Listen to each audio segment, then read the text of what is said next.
selling with authenticity. It's building that relationship. About the value. Because you want to make that impact. It can make you happier. Elevate others around Welcome us. to the Selling from the Heart podcast, your home for authentic, effective, and socially integrated sales strategies to help you master the art of selling. Join your co-hosts Larry Levine and Daryl Amy, along with some of the world's best sales thought leaders and practitioners, as we explore ways to help you grow your sales.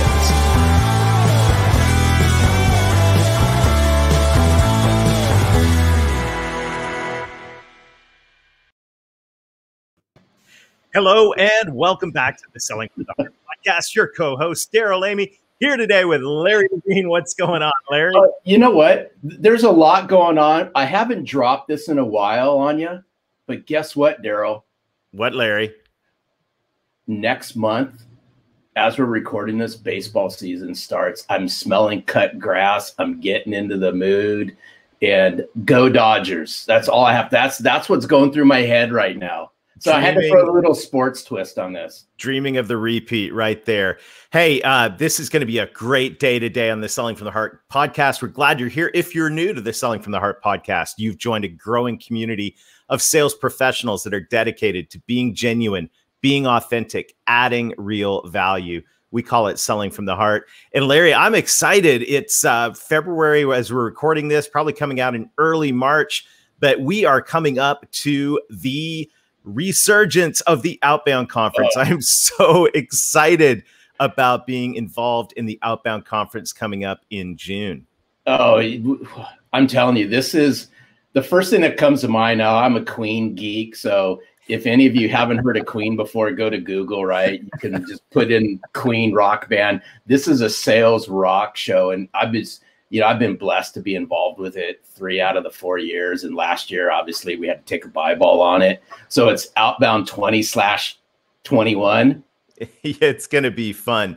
In fact, if you want to join us at the Outbound Conference, which is absolutely a rock show of sales, it's going to be fantastic. We'll both be there. You can go to outboundconference.com. And when you get your ticket, you want to do that and take advantage of the early bird discounts, but use the code HEART100. That's word HEART100. And you actually get $100 off your ticket just for listening to the podcast today, Larry. The perks never end. We've got a great show lined up for you today. Really looking forward to introducing our guest. As we get started, though, a huge shout out and a thank you to our friends over at BombBomb. Larry, the ability to put a face in our communications, just so perfect during this season. And I keep finding more and more applications for this every single day. No, the best part of this, Daryl, is to encourage those that are in sales that are deathly petrified to see themselves on video, to actually push them to do it and watch the very first time they do it. You know, they kind of squirm in their seat a little bit. And then by the second and third video, they're already pros at it.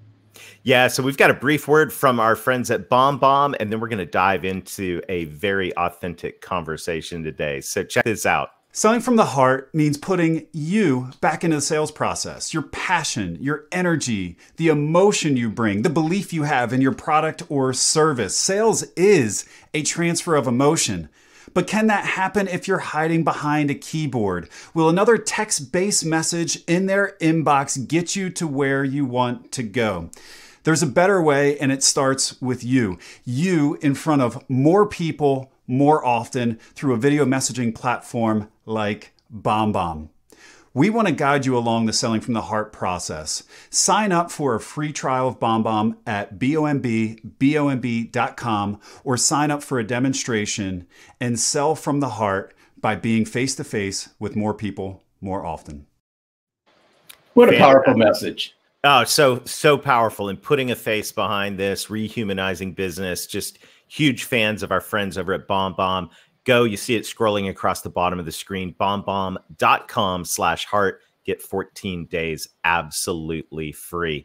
It's a great way to communicate authentically. And if we're going to be authentic, we need to persuade authentically. And that is a beautiful segue and transition to our guest today. Larry, why don't you introduce Jason Cutter and let's dive in. Oh, we're going to have a blast with Jason Cutter today. So I'm going to tell you, grab some paper and grab a pen. You meet some of the most coolest people through social. I always say, like minds somehow attract other like minds. And Jason and I both found our ways to each other. Obviously, his book, Authentic Persuasion, piqued my interest, obviously, for selling from the heart reasons. And we spent some time to get to know each other. Just a true kindred spirit. Jason Cutter, welcome to Selling from the Heart. Thanks, guys, for having me. I literally feel like all roads have led here with both of our paths. And, it's fascinating, especially because a lot of times it's like, oh, well, that's competitors, right? That's somebody else who does what I do, and they have a book that's like when I was writing my book, everyone's like, oh, have you read Larry's book, Selling from the Heart? It's already been done. I'm like, that doesn't help my imposter syndrome at all. Like, of course, let me go check it out. And I think this is a testament to your hearts and my heart and what we do, like just come together and just make everything better. So. Oh, that's a kumbaya moment, Daryl. It really is. And this is a movement of authenticity. And Jason, the question that every guest of the Selling from the Heart podcast answers at the beginning of the episode. I'm really curious what your take on this question is. What does it mean to you to sell from the heart? For me, selling from the heart is coming from a place of service and empathy towards other, and not sympathy, but empathy, where you understand what somebody might be going through and you want to leave their situation better than you found it. And you see sales as a service and a duty. It's something you do for somebody and with somebody, not to somebody. Oh, Daryl, so good. You used a couple really key words, is the service and the empathy. Mm-hmm. And I think sometimes, and this might be a good way to peel this back just real quickly, is I talk a lot about service, but I also talk a lot about to serve. Mm-hmm. And I think there's a distinguishing difference between both of them. But I like how you tied in service and empathy, because I believe it's truly caring about the things that they care about, because people sense that, Jason, immediately. And I know this ties in a lot, the cornerstone of your book with, persuasion, but I think we lose sight of that. We lose sight of what's it mean to serve, and are we leading that conversation with empathy? Yeah, and I think that's where, like, the subtitle of the book I know we're going to talk about is Transform from Order Taker to Quota Breaker. A lot of people fall into a sales role or in life in general, and they have the empathy, they get it. They can feel the people's pain, right? They want people to be in a better situation, but they're missing the second part of the formula, which is to serve, be in service, to like take that action step and actually facilitate something, and not just be all heart, but it's something, right? Selling from the heart. It's not just heart. Yeah, that's so good. Jason, I love your story, by the way. You've got such a cool story going from marine biologist to internationally renowned sales coach and expert. I mean, along that journey, of course, we all found ourselves in sales. Where was that moment where you realized something is really broken here and we need to fix it?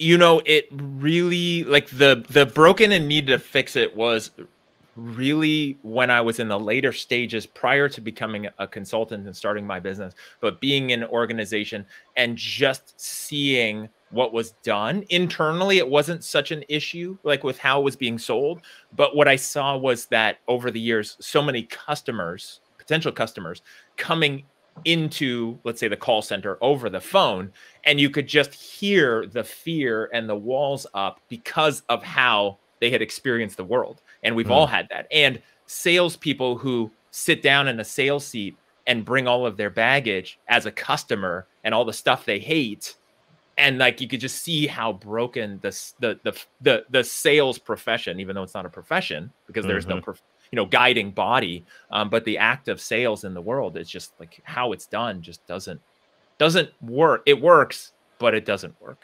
If that makes sense. So I mean, it's interesting when you say that it works, but it doesn't work. Because oftentimes I'll use, the whole terminology sales is broken as well. I mean, let's just peel this back for a moment. I mean, looking at it through, the selling from the heart lens or the authentic persuasion lens is, where do you feel sales has gone wrong and that sales is broken? I think, oh man, there's so many different ways. Where do you start? Where do I start? I think the main underlying thing that causes it to, let's say, go wrong or feel broken, right? Which is essentially when it feels gross. As a customer, it just feels gross. And afterwards, it just feels like something bad happened to you, or you're unhappy with a decision you made at the hands of somebody who sold you something, right? Doesn't always have to be that way. But if we're talking about that lens of kind of that negative framework, it's really a couple of things. The main one is that somebody in sales that's triggering that is pretty much only looking out for themselves. They've defaulted to the human nature of survival and self-centeredness, which we all have. We're all human beings, and our primal brain only cares about one thing, and that's survival and procreation, and nothing else matters. And so if you default to that when you're selling, then it's, I'm going to win, and I don't really care what happens to you, and I'll do it at any expense. And I think that's what triggers that. And because that just keeps perpetuating, and because most companies are absolutely terrible at onboarding, training, managing, coaching, mentoring, and leading people down a different path, it just keeps repeating this cycle. And just people don't know better, and they default to what they think works. And then it just keeps happening. Yeah. So how do you begin? I mean, we've got a great audience of sales professionals here that are dedicated to being authentic. But I think what you said is right. We all have this natural default towards survival, right? There is that, there's that instinct. And I think to have a heart of service requires that we are continually aware of that and, continually checking ourselves. We were talking to the intensive participants yesterday about just before and after an appointment, like what's the head talk, what's going in. Coach us a little bit in terms of, as sales professionals who want to be more authentic, that want, to rise above that base nature. What are some things that you would coach us to do to bring more authenticity into our engagements? So I think the first thing is that self-awareness piece. The authenticity for me is under the umbrella of self-awareness. So you have to understand who you are, your strengths, your fears, where those fears come in, right? Your own primal fears, that, like I said, that baggage you have as a customer in the world prior to even starting in a sales role, which we've all had that experience. And then we bring that with us, either what we liked or didn't like.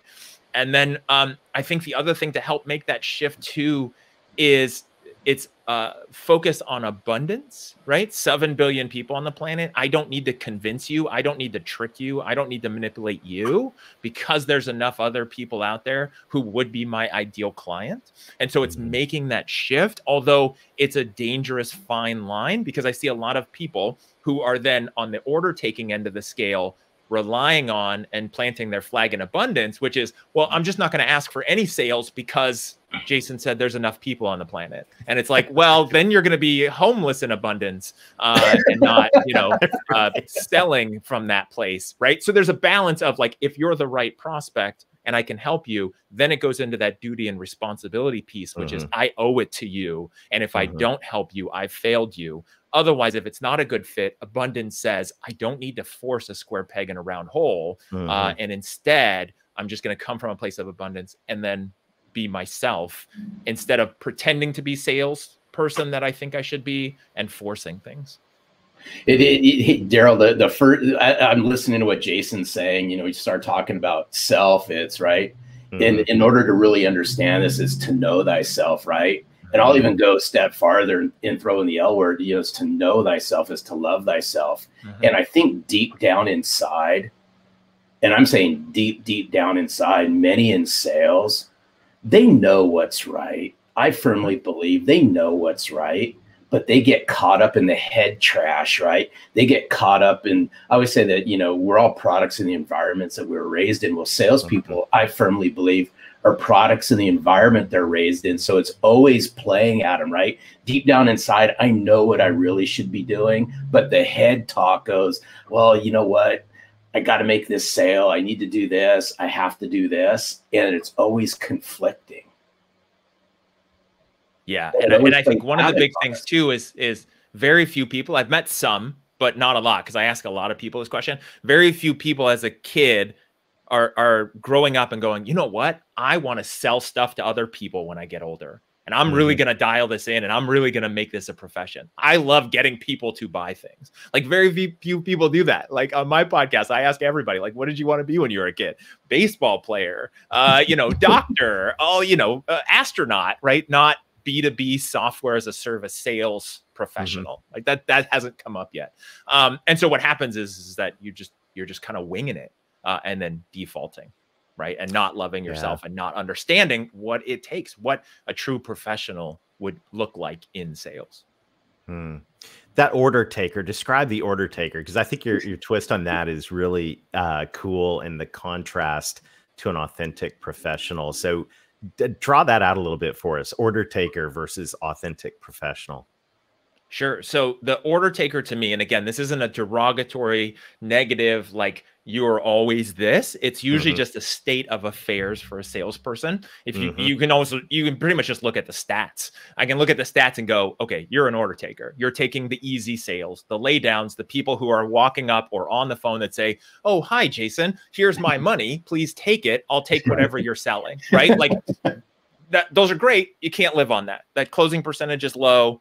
They never cancel. They're good long-term clients, but they're laydowns. They're easy deals. And so the order taker, that's their current state. And what happens is they're generally really good at rapport, really good at relationship building, really good at empathy, although fascinating enough, not usually very good at discovery and asking questions, because that feels too obtrusive a lot of times. So they're very light and surfacey, but they really don't go deep because they're afraid of confrontation and triggering that feeling. Yes.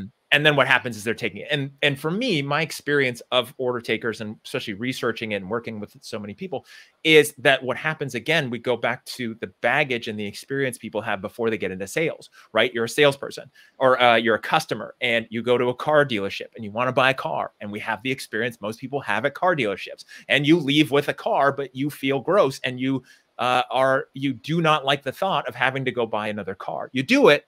Defenses are up, but you don't want that. And you don't like lots of questions, because if somebody's asking you questions as a salesperson, you're a customer, then they're just trying to get at you and then figure out ways to convince you. And so that person ends up in a sales role, and they don't want to do that, right? They follow the golden rule: do unto others as you want done to you. And that means as a salesperson, they want to treat other people like they want to be treated as a customer, which is nice, pleasant, but not effective at the persuasion, the closing, the selling to the right people. Hey, I just got to play a game really quick before we get to the persuasion part of this. This is just this is my brain's going off in a different direction, but follow along, because I think we're gonna have a blast with this. I told you, Jason, you never know what's going to happen when you come on the podcast, so this is one of those moments. I want to play on this order taker just for a moment, because I think it's a serious thing that we just need to peel back for a moment. Is if somebody's has a mirror, right, and they're reflecting a mirror, they're looking at themselves, right, and they're going, I am an order taker if. Right? Let's fill in the blanks for a moment. I'm going to throw this back at you. So, here's a salesperson's looking in the mirror. They're listening to this podcast, and they go, I am an order taker if. What are a couple things that would flash through their minds when they say, I am an order taker when what? I am an order taker if I focus on building a lot of rapport, because I feel like if people like me, then they'll trust me, and then they'll buy from me, which fundamentally that is true, right? People will buy from people they know, like, and trust, right? Like our friend Bob Berg says, but they lean all on the like, not not on the trust. Yeah. And hoping that's enough. I'm an order taker if I don't like the thought of asking for the sale or moving someone forward. I'm an order taker if I absolutely dread and freeze up at the thought of them asking questions or objections. I'm an order taker if I don't like to ask questions because it feels obtrusive, and I also don't want to trigger them to get upset and push back like they're getting the third degree. Let's see. I'm an order taker. Daryl, one more, Jason. I'm liking this. Daryl, you like it?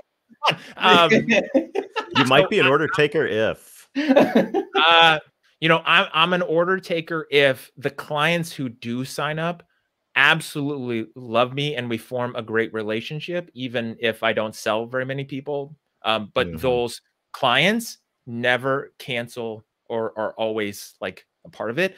And we can talk about that as a side thing. I think a good sales professional actually has cancels and refunds and people who after the fact end up not buying. And we can talk about that wild thought, which is in the book. But if everybody you sign up stays long-term, it's usually a sign that you didn't do much persuasion. They already knew what they wanted, and then you just took the order. Interesting. I really, going back to the famous line we all quote in sales: people buy from people they know, like, and trust. I think this, we want to get on someone's radar. Like, of course, we want some relational rapport, but there's also the trust. And we've said this over and over again on the podcast. Authenticity is a two-sided coin. There's authentic relationship and authentic trust.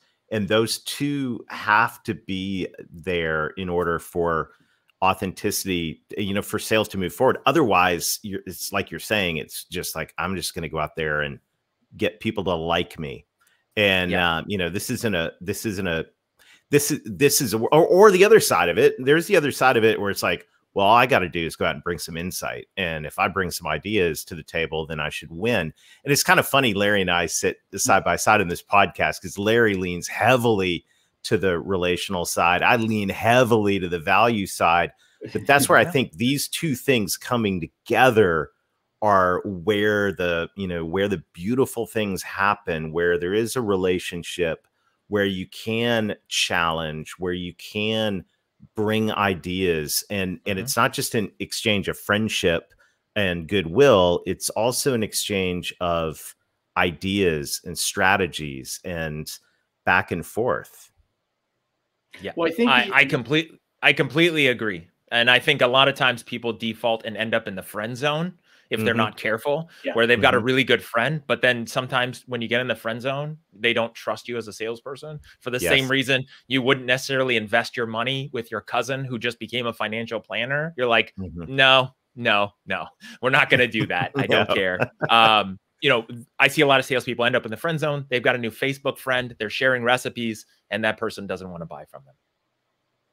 Hey, Daryl, you know what? And I think where you were, this is such golden stuff. I mean, I could geek out and talk about this all day long, but I think what Daryl was saying, and it was going into, the whole premise behind the book and the title of your book, Authentic Persuasion. But I think some of that ties in. There's this, in the short time that we have remaining, can we just help us peel back for our listeners the whole concept between authentic persuasion versus that manipulation? Can you just share a few nuggets with us, please? Yeah. So, manipulation is very clearly defined as when you're doing something to something else for your benefit and not its. So one thing is you think manipulation, like I'm manipulating clay to make a bowl. The clay has no choice. The clay does whatever I want. That's manipulation. Manipulating wood, clay, people, right? Persuasion could be taken either way. The definition is pretty vague. I focus on positive persuasion, which is I'm going to persuade you to do something that benefits you. And as a result, it should also benefit me, but that's not my primary focus. And so that's the big thing. And persuasion for me is all about, an authentic persuasion is all about understanding what the other person needs or wants, where they're at, where they want to be, and then walking them through that process and guiding them there as a professional and making the recommendations, diagnosing, then prescribing the solution to them, and then helping them cross the finish line, right? Not the order taker, not here's a bunch of solutions, here's the brochure, here's the features and benefits. I'll send you an email if you want this, let me know, I'll follow up with you next week. It's you need this. based on what you told me, I just asked you a whole bunch of questions. And based on that, I think I have the solution. Here's what it is. With this, here's what your life will look like, which I call the hope stage. And then based on that, the urgency is, let's go ahead and get this moving forward. It's very assumptive as a professional who really cares and is coming from that place of service. Yeah, you definitely earn the right. And when I hear the word persuasion, I also think of another word, influence. And, so much in the Selling from the Heart world, we have a lot of leadership people onto this podcast, because I truly believe that sales professionals are leaders, and the job of a leader is to influence people, right? And sales the same way, right? It's a matter of relationship and casting vision, rapport and insight. And this authentic persuasion, I love the title and all of it, that just concept of saying we have got to be authentic, because if I really care about you, if I really care about your business, if I really care about your success, I'm going to do the homework, and I'm going to bring some ideas. And you know what? I'm going to push back sometimes, and sometimes I'm going to walk away. And these are all things that the order taker would never do, because it might ruin the relationship or make somebody uncomfortable or whatever. But I'll tell you what, my best friends that are people that I really care about, I'll push back because I love them, right? And this is the L word that Larry likes to bring into this conversation. Is it feels a little touchy-feely, but there's an aspect of loving and truly caring about people, that there are moments where we're genuine, honest, and straightforward with them, and we look out for each other. And I think maybe that mindset of saying, I want to be a servant, but I also want to look out. I look out for my people, I look out for my clients. What a great, Jason, I love this, man. Then, like Larry said, we could talk about this all day. I want every listener to go out right now and get your copy of Selling with Authentic Persuasion. You can find it where all fine books are sold, or also on jasoncutter.com. Fantastic resources on the website. Jason, thank you so much for being a kindred spirit, and thank you for sharing time with us today. This has been fantastic. Oh, well, thanks for having me. And more than that, thanks for the work you guys are doing, and the other people out there with this kind of message. I mean, that's what I love the most, is getting more and more of this out there to help shift the way that sales is done. So thank you guys for what you're doing. Oh man, no, you're a true kindred spirit, true kindred spirit, Jason. Thank you. Awesome, Jason. It's been a pleasure. Well, hey, Larry, the movement of creating a movement of authenticity in the sales profession continues to roll forward. And I think, it's kindred spirits like Jason out there that are saying, hey, you know what? Authenticity is more than a buzzword. Authenticity is real. It's got substance. It's got grit. And when we start combining compassion with genuinely caring to bring insight and ideas and help to the table, we got the formula. Yeah, and where I would encourage our listeners to really digest what Jason was bringing to the table is, it's okay to have healthy conversation. And I think that ties in with the core foundations in authentic persuasion. Is, Jason talked about, it's that self-awareness piece that's so near and dear to us.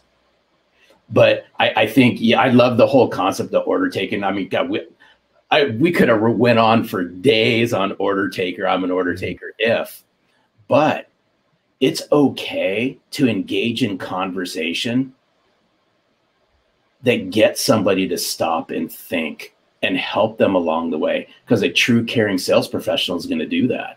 Yeah, no doubt. No doubt. So that's the gut check this week. Ask yourself, put yourself in the mirror. Am I an order taker? Or am I an authentic persuader? And this has been a really good conversation. I feel challenged to my core and all of that. You thought we did this podcast for you. We actually do it for ourselves and you. We're all in this journey together. After the podcast, Daryl and I both lay on the virtual couch, and then we just start thinking. Hey, everybody. Thank you for joining us for another episode of Selling from the Heart. We hope to see you at the Outbound Conference. Go to outboundconference.com. Use the promo code HEART100 to get $100 off your early bird ticket. And that's going to be coming up in June. We can't wait to see you there. Till next week, keep being genuine, keep being authentic, keep adding real value, be an authentic persuader, and most of all, sell from the heart.